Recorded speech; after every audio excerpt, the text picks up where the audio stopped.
Hey, before we get started, I want to remind you that Truce is listener supported. If you want to be a part of this one-of-a-kind show that asks big questions in an approachable way, become a patron.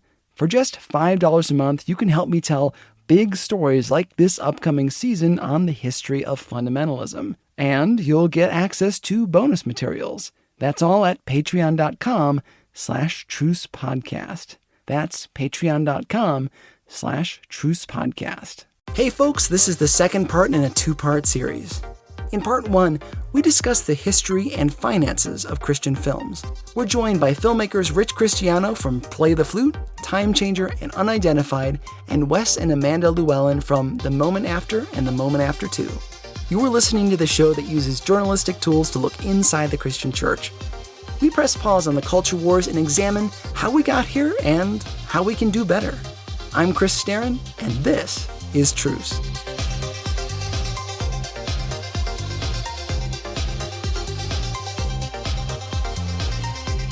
Okay, so Christian films are not like regular movies.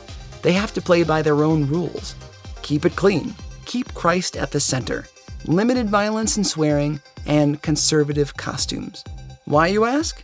First, Christians have biblical commandments on them. Things like staying away from sexual immorality and not causing others to stumble. Of course, sometimes that earns Christian films the reputations of being a little prudish. After all, there is a difference between causing somebody to stumble and not letting female characters wear slacks instead of dresses. That's changing some, but remember, the market determines the final product. Think about it. If you as a filmmaker make your money by selling DVDs, who are you going to market to? People who buy DVDs. Not people who steal clips and put them onto YouTube. You're going to market to people who actually contribute. And when DVDs were still a thing, who bought Christian DVDs? Mostly very conservative Christians. Say what you want, but the hipper the church, the less likely they are to pay for their media. Look at how many of the video clips your associate pastor plays are from YouTube, which, BT dubs, pays way worse than Amazon. At least back when there's a physical film to buy, conservatives bought them, which means they wanted to see conservative values. Here's how Amanda put it. I mean, when we first did The Moment After, we would have people sit there, watch the film with their Bibles open on their lap. It's like, please don't do that. Don't do that. This is a piece of entertainment that contains some of God's truth. It doesn't contain the entire truth because we don't have that kind of time, money, energy, effort, everything else. It's a story that we're telling. It's an analogy. It's an allegory. It is all of those things. It is not scripture. Can we all agree that's an extreme example and not the norm? But the filmmaker has to be aware that a segment of their audience, and a segment more likely to pay for something instead of pirating it, will be pretty conservative. Not a lot of middle ground. Movies were and still are marketed to pastors and youth pastors who have to make sure the film is clean so they don't cause their congregation to stumble. Imagine what would happen if a youth pastor showed a movie that had an explicit sex scene in it. That's right, the youth pastor would lose his job. Christianity is a huge umbrella. It spans women in bonnets to Christian punk bands and everything in between. That's a large target to aim for. You don't want to cause anyone on that spectrum to stumble. Rich illustrates this with a story from his film, Time Changer. Time Changer is about a Bible professor from 1890 that comes to present time. So we had a little montage where he's walking around the city just seeing things, and he's like wide-eyed because what is this? And he saw a mannequin, okay? And I shot it from behind the mannequin who's wearing like a lingerie. And so you see behind the mannequin, and Russell Carlyle looks and his eyes bulge. And I remember that night the crew says, okay, we need to shoot the reverse to show what he's looking at, right? And I said, no, we don't. This is the idea. And they said, no, you got to shoot the reverse. I said, no, I ain't got to do nothing. And they didn't understand. I said, guys, are you selling this movie or am I? That's all I need to do to imply that he's seeing something a bit risque. And Chris, I've had so many pastors say something to me about it. They appreciated the way we shot that, because I'm understanding my buyer too. And that's another thing, understand who you're selling to. Because when you're a pastor and you show a movie you feel responsible for everything in that film. If there's something embarrassing, you might not show it, you know? Some people say that movies should be grittier to appeal to non-Christian audiences instead of speaking Christianese and appealing to people within the church. Rich Christiano disagrees. He tells the story of a revival he went to that changed his life. You know, revival, or God will preach Sunday nights. Sunday morning, Sunday night, Monday, Tuesday. It was a week-long revival. So it was Sunday night sermon. And he says, listen, there's two things God's looking for in your life. Two things. If you never get anything I say to you the rest of this week, get these two things. In fact, if you never get anything I say to you from a pastor the rest of your life, get these two things. God's looking for faithfulness and motives, and don't ever forget it. And Chris, you talk about something hitting you between the eyes. I said, okay, Lord, you want me to make faithful films for you with pure motives. And then thirdly, at that time, I read a book by Charles Spurgeon called Around the Wicket Gate. And for Spurgeon, the wicket gate is the narrow gate of Matthew chapter 7, verse 14. Now, I'll kind of bring it up to modern times, but basically what Spurgeon's saying is this. Outside that narrow gate, there are thousands and thousands and thousands of people. These are churchgoers. These are intellectual believers in Jesus. These are professing Christians. These are people that think they're saved, but they're not. But what the church wants to do, he says, is take all their evangelistic efforts and try to reach the guy maybe at the LA Times that could care less about any of this. And Spurgeon says, don't do that. In fact, Jesus told you in Matthew 7, verse 6, don't take your pearl and cast it to the swine. Instead, let's focus to reach people around the wicket gate, or the narrow gate. And that made sense to me. And so for us, our ministry has always been an inside-out ministry. A lot of people say to us, Rich, you guys are preaching to the choir. And I say, look, man, choir's not all saved. Every church has people in it who need to hear the gospel, who need to be born again. Christian films can be very effective at reaching those people. We can't be hypocrites on the screen, claim Jesus but entice folks to sin. Believe me when I say it is a delicate dance, which is why I think we need to see Christian films as a separate art form, because they play by different rules. They have to, or they won't reflect Christ. Christian films can't show nudity or use foul language. And they have a message to get across.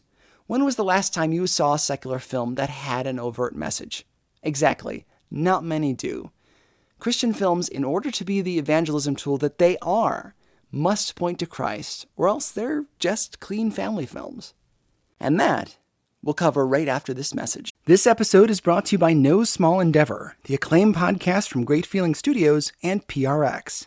In each episode, host and award-winning theologian Lee C. Camp sits down with courageous and impassioned people, like Hollywood legend Rob Reiner and civil rights hero Reverend James Lawson, talking about what it means to find true happiness and flourish in day-to-day life. And if you're looking for somewhere to start, why not check out the recent episode with award-winning journalist and best-selling author Tim Alberta on Christian nationalism's role in the Republican Party. Follow No Small Endeavor on Apple Podcasts, Spotify, or wherever you get your podcasts. Hi, this is Chris. At this point, right here, is when the audience is engaged in listening. This could be where we talk about your product or your ministry. I need your help to take this show full-time. If you'd like to advertise on Truce, please send me an email at trucepodcast@yahoo.com. In the meantime, check out my novel Cradle Robber. It's a time travel thriller that also makes you think. You can find it on your favorite ebook platform or at trucepodcast.com. Now, back to the show. Christian films are a ministry tool, just like a tract or Bible study materials. I think part of the stigma against Christian films is that we're afraid to share our faith because we forget the power of the gospel. I like how Amanda put it. If I sit down with my unsafe friend and I watch this movie, they're going to see some stuff about Jesus that I have not been able to articulate, or I'm uncomfortable to articulate, and then we can talk about it. And then they can ask me questions, and then I can answer them. And then I can lead them to the Lord, and then we'll be together forever. And I think that's the impetus, I think, a lot of times behind a really good faith-based film, is that it makes it so much easier to talk to someone after you've shared this experience with them. And I think that a lot of Christian filmmakers, that's really their heart. That's really their heart. They want to be used as an evangelism tool. Right. See, we're not all Billy Graham, but we can invite our friends to watch a movie and discuss it with us. They pave the way for really important conversations. Here's why Rich makes Christian films, and if you haven't fallen in love with Rich Christiano's heart yet, get ready. Let me kind of tell you something that happened with us. In 1987, my brother and I, living in Jonesboro, Arkansas, we got in a plane and we flew to California because we were going to move out there. We were going to get an office at these little studios that we could rent, and we were going to try to make movies with subtle little messages for the Lord. But God didn't want that. And what happened is in 1987, later that year, we released a movie called The Pretender, which is a 39-minute youth film about a worldly high school guy who pretends to be a Christian so he can date an unsuspecting Christian girl. And we premiered it that night. I think it was August 26, 1987, at Central Baptist Church. 800 people there, pretty big church. In fact, my brother made a comment to me before it started because there's more people here than at the theater tonight, you know. And so they showed the movie, and the pastor gave an invitation, as a Southern Baptist church might. And a little girl walked down the aisle and says, "I'm a pretender, I need Jesus." Now, I have no idea if that girl truly got saved. I have no idea who that girl is. But I cannot tell you the significance of that because it's like God spoke to both my brother and myself separately because we were sitting a little ways apart. And the Lord said, "Guys, I don't want you going to Hollywood. I want you to make films for my church that I can use to reach people." And we died that night, Chris, to our Hollywood dreams, winning Oscars, that whole 9 yards. We died to that dream that night. Someone has to create the tools that make it easier to share the gospel. And that honor is reserved for those who are willing to take the financial and emotional risks to make these films in the first place. Let the secular filmmakers handle the entertainment. If we commit to the Lord in certain areas, he's going to honor it. And I'm not talking about financial either, but the reward to receive for you making a movie as you are a Christian filmmaker and you get a response that the movie touches somebody's heart or to make a decision for the Lord. You know, the Hollywood filmmakers, they don't get emails like that, you know. Sony, Paramount, Warner's, they don't get those kinds of emails. Christian filmmakers are in it to change lives because there is nothing better at changing lives than the gospel. We forget that sometimes, don't we? But that's what this whole Christian thing is about. Not about money or power, being snarky or clever. It isn't about making people just feel better. Not about whispering in the ear of the president or putting smiles on people's faces. It's about freeing humans from the burden of sin by the grace of God, through the blood of Jesus. And it's so easy to forget that. Can we just lay off the jokes for a little while? Show some respect? I think so. Here's one last story from Rich to illustrate the power of the art form. There's a guy named Russ Doughton. People might not know who that is, but I'll tell you a story with Russ. We used to meet with him. Russ did Mark IV Pictures, and they made 16 movies. He did Thief in the Night, all those movies, the prophecy films, in the 70s and the 80s. And prominent Christian film producer, very evangelistic heart for the Lord. And when we used to go to the Christian film conventions, we would always meet up with Russ because we were very like-minded. He was about putting a message in the movie. And Russ Doughton was the type of guy, Chris, if he were to meet you within 10 minutes, he wants to know, "So Chris, how have you come to know the Lord?" I mean, he's that type of guy. Rich and his brother asked Russ what was the hardest thing that he ever did. He goes, "That I can answer.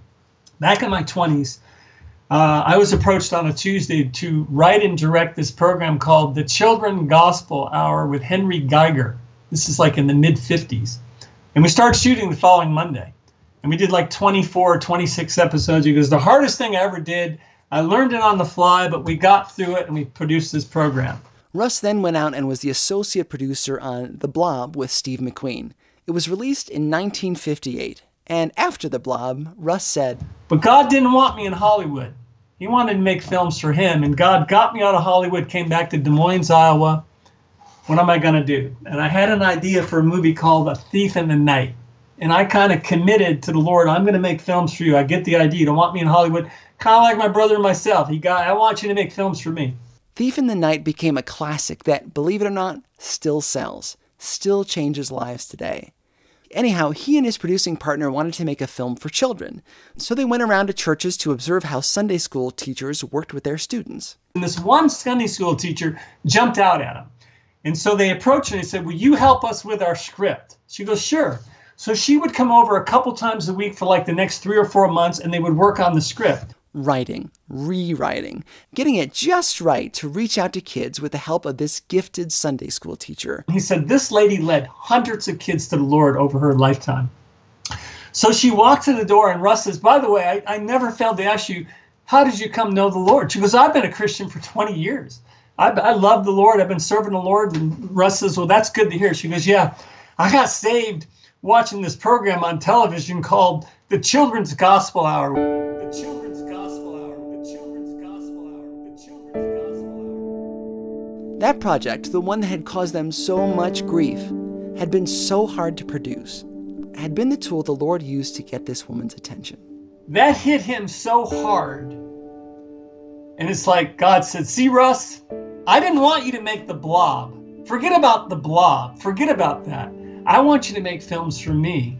And to me, this is what it's about with Christian films. You don't get this in Hollywood, you know. And Russ with the Lord now. I mean, we're trusting he's with the Lord. I mean, but his films live on, and they're on Amazon Prime, and they're out there, and they'll continue to get out there. And even though they're older films, look, there's something about the message of those movies that touch hearts, and the Lord still uses them. So to me, that's one of my favorite stories. So let's stop being ashamed of the gospel, and whether we like to watch them or not, let's try to support Christian films. Tell us what you think about Christian films. Is there one that really impacted you for better or for worse? You can reach the show on social media at TrucePodcast or trucepodcast@yahoo.com. Our website is trucepodcast.com. There you can find out more information about my films, Bringing Up Bobby and Between the Walls, and my novel, Cradle Robber. Also, I would really appreciate it if you would tell your friends about the show on social media and leave a good review on Apple iTunes or wherever you get your podcasts. Special thanks to our guests, Amanda and Wes Llewellyn. Their films are The Moment After 1 and 2. Thanks to Rich Christiano, whose new movie, Play the Flute, will begin its theatrical run in September of 2018. For more information about sponsoring his film, email him at Rich@ChristianMovies.com, by the way. Rich@ChristianMovies.com. Send me an email, I'll tell you about the film. He's one of the most giving filmmakers I've ever met. Really, if you're looking to get into Christian filmmaking or you just want more information, look up Rich Christiano.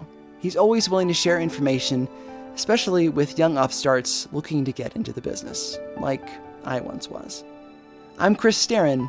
This is Truce.